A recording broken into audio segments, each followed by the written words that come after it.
U.S. China competition in the East and South China Seas is heating up.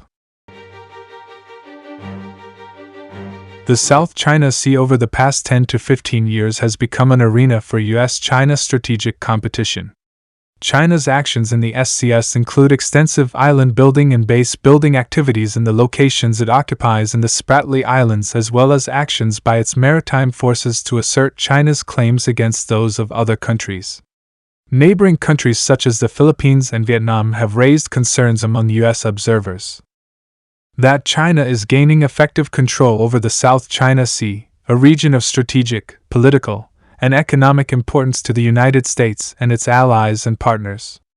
The actions of Chinese maritime forces in the Japanese-administered Senkaku Islands in the East China Sea are another concern for U.S. observers. China's dominance in sea areas near China, namely the SCS and ECS, as well as the Yellow Sea, could have a major impact on U.S. strategic, political, and economic interests in the Indo-Pacific region and other regions.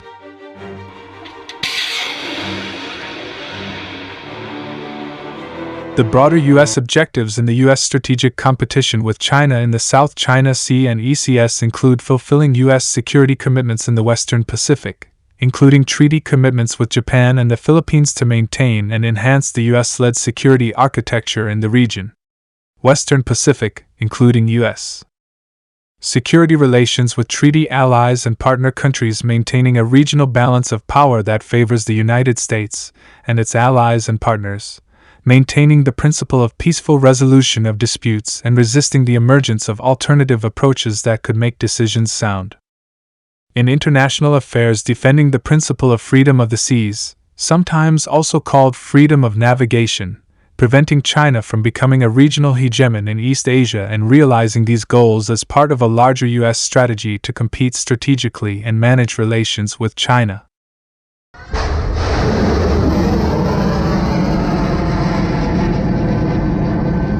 Potential specific U.S. objectives in the U.S. China strategic competition in the SCS and ECS include, but are not limited to, the following: deterring China from undertaking additional base building activities, moving additional military equipment and personnel supplies to bases in designated locations became the U.S. goal.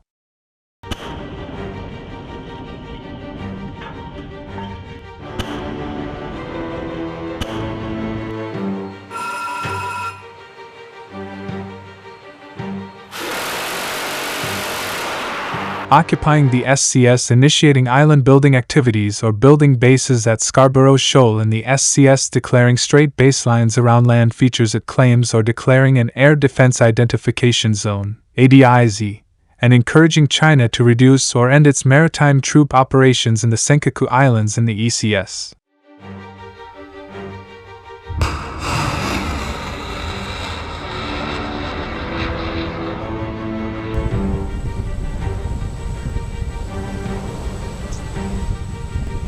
Cease actions intended to exert pressure on Philippine-occupied territories in the Spratly Islands, grant greater access to Filipino fishermen in the waters around Scarborough Shoal or in the Spratly Islands, adopt the U.S./Western definition of freedom of the seas, and accept and comply with the Court's July decision 2016 in the LCS arbitration case involving the Philippines and China.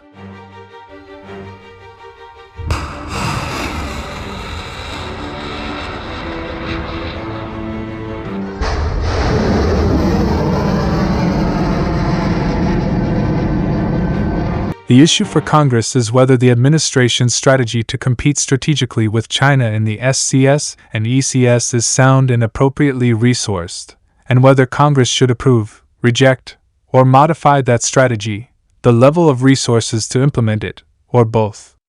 A decision by Congress on this issue could have a major impact on U.S. strategic, political, and economic interests in the Indo-Pacific region and beyond.